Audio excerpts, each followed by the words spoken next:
possível conversar com Deus? Se conversar pressupõe um diálogo, no mínimo duas pessoas se comunicando, e na oração eu tenho a sensação de que apenas eu falo, será que eu realmente posso conversar com Deus?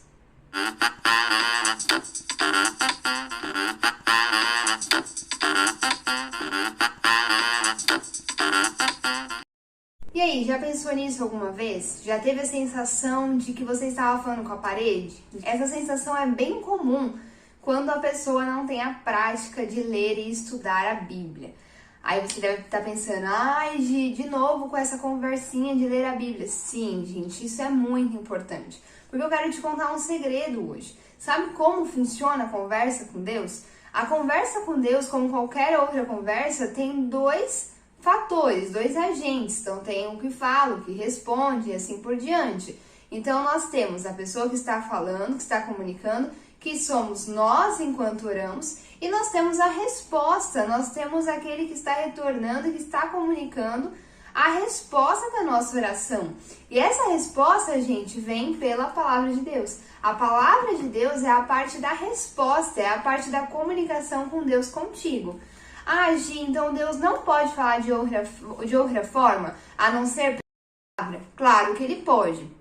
Deus é poderoso, é soberano, ele pode usar outras pessoas para falar contigo, ele pode usar o seu pastor, ele pode usar seus amigos, ele pode usar um profeta, ele pode usar situações, como já aconteceu por diversas vezes comigo, situações que me marcaram de um jeito tão profundo que eu percebi que Deus estava me comunicando algo que eu havia orado anteriormente, e ali eu encontrei uma resposta clara.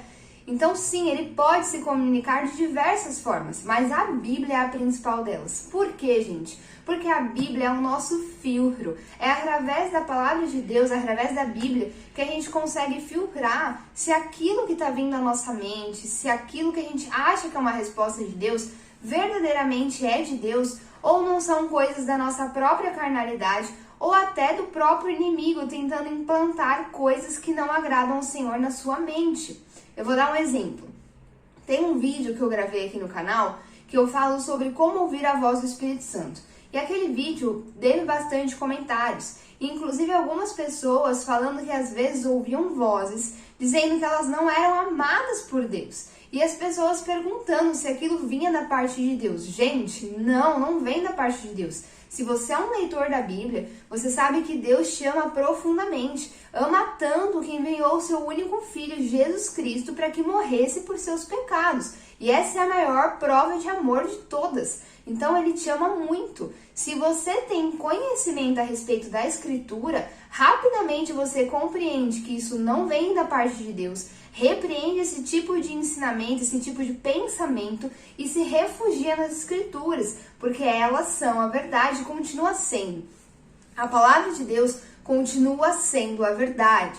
Gente, é muito importante conhecermos aquilo que Deus quis deixar registrado, aquilo que o Espírito Santo conduziu homens a escreverem nesse livro para nós ainda hoje. É muito importante que tenhamos conhecimento sobre o que está aqui, principalmente em tempos difíceis como estamos vivendo e que vão ficar ainda pior.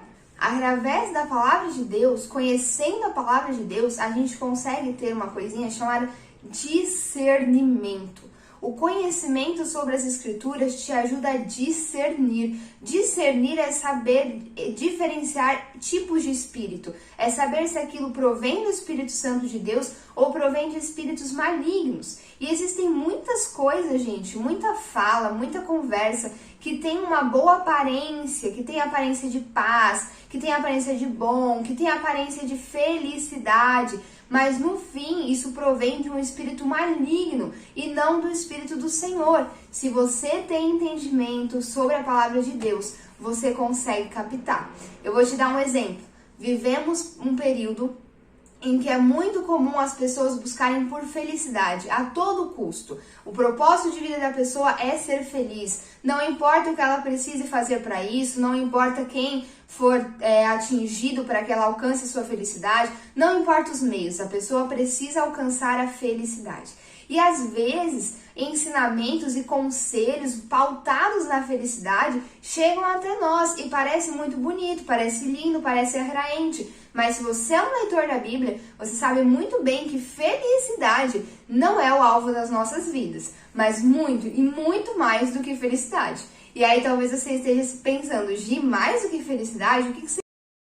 Calma que eu vou fazer um vídeo falando só a respeito de felicidade com vocês. E aí eu vou tratar um pouquinho sobre o alvo da vida do cristão. Mas se você é um leitor da palavra, você sabe que o argumento, isso eu posso fazer porque vai me fazer feliz, não se sustém, não se mantém. Existem muitas coisas que nós vamos ter que fazer ou não fazer, que não vai ser fácil, que não vai trazer felicidade, mas que é extremamente necessário. Até coisas básicas, gente, como por exemplo trabalhar para poder ganhar o seu sustento. As pessoas hoje têm esse discurso da felicidade, eu tenho que ser feliz, e aí o sacrifício, coisas que são difíceis de fazer, mas que você precisa fazer para alcançar um objetivo lá na frente, estão sendo deixadas de lado. Então até coisas mais simples, que nem vai tanto para o plano espiritual, estou falando de dia a dia mesmo, estão sendo deturpados. Por quê? Porque falta discernimento. Então a leitura da palavra, gente, ela é fundamental. Eu diria até mais do que a leitura, eu diria o estudo da palavra. Por quê? Porque existem coisas na Bíblia que só ler não dá, você não compreende. Você precisa se aprofundar, você precisa correlacionar. A Bíblia, gente, é um livro profundo, riquíssimo. Abre comigo no livro de 2 Pedro, nós vamos ler o versículo do número 3 até o número 9, que diz o seguinte: seu divino poder nos deu tudo de que necessitamos para a vida e para a piedade, por meio do pleno conhecimento daquele que nos chamou para a sua própria glória e virtude. Dessa maneira, ele nos deu as suas grandiosas e preciosas promessas, para que por elas vocês se tornassem participantes da natureza divina e fugissem da corrupção que há no mundo causada pela cobiça. Veja, ele está dizendo que Deus nos deu promessas. Nós encontramos muitas promessas na Bíblia, muitas. E qual é o intuito dessas promessas? Satisfazer nosso ego? Nos dar uma vida de sucesso? Uma vida de autorrealização? Não. Olha o intuito das promessas. Para que por elas vocês se tornassem participantes da natureza divina. Gente, para que a gente faça parte do plano de Deus. Nós estamos inseridos na promessa. Você estudando a palavra de Deus, você conhece a promessa, você sabe aquilo que foi profetizado e você está inserido nela. Você faz parte de algo maior. E fugissem, então, além de fazer parte do plano de Deus, que é algo maior, também tem outro propósito. Fugissem da corrupção que há no mundo, causada pela cobiça, que é o que eu falei para vocês a respeito do discernimento. À medida que você vai tendo conhecimento da plenitude de Cristo, conhecendo as promessas dele e aquilo que foi registrado nesse livro, você consegue fugir da corrupção, daquilo que é enganoso, que esse mundo diz que é certo. Gente, esse livro tem anos e anos e anos e anos de existência, e a verdade dele é única e imutável, que isso fique bem claro, é único e imutável, e isso é uma fonte de confiança. Por que eu estou falando isso? Porque se você pegar, gente, existem muitos fatores que podem influenciar o seu pensamento a respeito do que é certo e o que é errado, por exemplo. Então, dependendo do lugar onde você vive, da cultura desse lugar, da sociedade, das pessoas que te cercam, da sua família, do status social e assim por diante, você pode ter ideias diferentes a respeito do que é certo e do que é errado. As coisas se tornam relativas. Você quer um exemplo? Por exemplo, uma sociedade onde há um rigor maior em relação às substâncias que causam dependência. Nessa sociedade, você vai encontrar mais pessoas com o pensamento de que substâncias que trazem dependência são coisas ruins para o corpo, que fazem mal para o corpo, que não deveria ser utilizado, ou seja, você vai ter uma aversão maior a essas substâncias.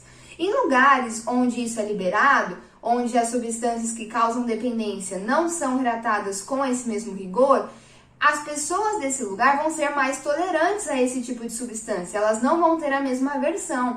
elas vão ter uma aceitação melhor. Por quê? Porque o contexto cultural, porque o ambiente é outro. Ou seja, com o passar do tempo, com a história, com a sociedade, com as mudanças, os valores também vão mudando e vão se tornando relativos. E qual é a nossa segurança? A minha, a sua, que é um filho de Deus, que serve ao Senhor, que sabe que certo, é errado até o final. Não existe relativização, existe a verdade, ponto final. E a verdade é uma só, não existem inúmeras verdades, existe a verdade. E é uma só e é imutável. Como você sabe? Conhecendo a palavra de Deus. Porque essa é imutável e essa é resistente a qualquer tipo de alteração cultural, social ou qualquer outro tipo de coisa. Então tome cuidado, conheça as escrituras. Para finalizar, versículo 5. Por isso mesmo, empenhe-se para acrescentar à sua fé a virtude. Olha, Pedro está falando para a gente se empenhar. Então, gente, a gente tem que se esforçar. A gente tem que fazer a nossa parte, a gente tem que buscar conhecimento. Eu sempre falo isso, não sei se eu já falei aqui no canal, mas eu sempre falo isso, que a nossa fé em Cristo Jesus é uma fé racional. Ela tem comprovação. Se você é alguém que gosta de estudar, vai atrás de saber sobre fatos arqueológicos, fatos históricos e até comprovações científicas. A nossa fé, ela se comprova, ela é racional, não é invenção. Só que para isso você precisa se empenhar, você precisa estudar, você precisa parar de ter intermediários. Eu já fiz um vídeo sobre isso também. Você é filho de Deus, Jesus morreu por você e te deu acesso direto ao Pai para que você vá até Ele. Então se empenha. Por isso mesmo, empenhe-se para acrescentar à sua fé a virtude. Então, você tem fé, ok? Você acredita, você tem fé. Mas você pode acrescentar à fé a virtude. O que é a virtude? É o comportamento correto. Se empenhe para ter um comportamento correto. E qual é o comportamento correto? Aquele que a Bíblia descreve. A virtude, o conhecimento. Então, além do comportamento correto, acrescente também à sua vida o conhecimento. Vá atrás, estude. Sabe, gente, essa ideia de que os cristãos, de que as pessoas que creem na existência de Deus são pessoas menos intelectualizadas ou de QI baixo, chega disso, isso é uma mentira de Satanás, que ele vem para roubar isso da gente. Não acredite nisso, vá atrás de conhecimento, a própria Bíblia nos orienta a isso. Ao conhecimento, o domínio próprio. Ao domínio próprio, a perseverança, a fé, a esperança. A perseverança é esperar com fé no Senhor, é esperança. A perseverança, a piedade. A piedade, a fraternidade. E a fraternidade, o amor. A Bíblia fala que o amor, gente, é o nosso ponto alto. Você aprender a amar verdadeiramente, conforme a Bíblia orienta, amar o seu irmão como a si mesmo, amar a Deus sobre todas as coisas, ter um amor maduro, como a gente vai aprender em 1 Coríntios, no capítulo 13, é o nosso ponto alto de maturidade. Só que para você chegar nesse ponto alto de maturidade, veja a escadinha que Pedro está dando pra gente. Pedro está mostrando pra gente uma jornada. O cristão, ele vive uma jornada. Então tenha fé, mas acrescente a sua fé virtude, acrescente as suas virtudes conhecimento, acrescente ao conhecimento o domínio próprio, a perseverança e vá crescendo naquilo que você acredita até você chegar no ponto alto de maturidade, que é o amor perfeito.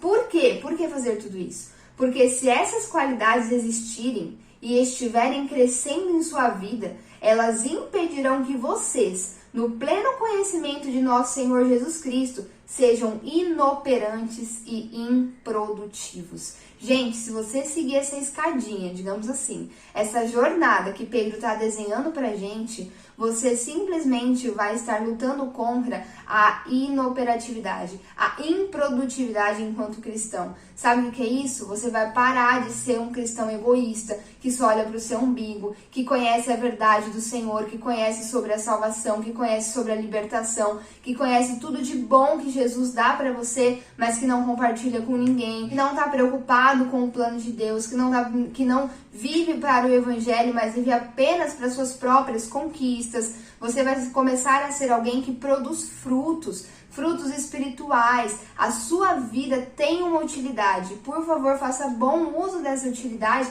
que ela já tem. Você foi feito com um propósito, acredite nisso. Todavia, se alguém não as tem, está cego, só vê o que está perto, esquecendo-se da purificação dos seus antigos pecados. Cai no engano.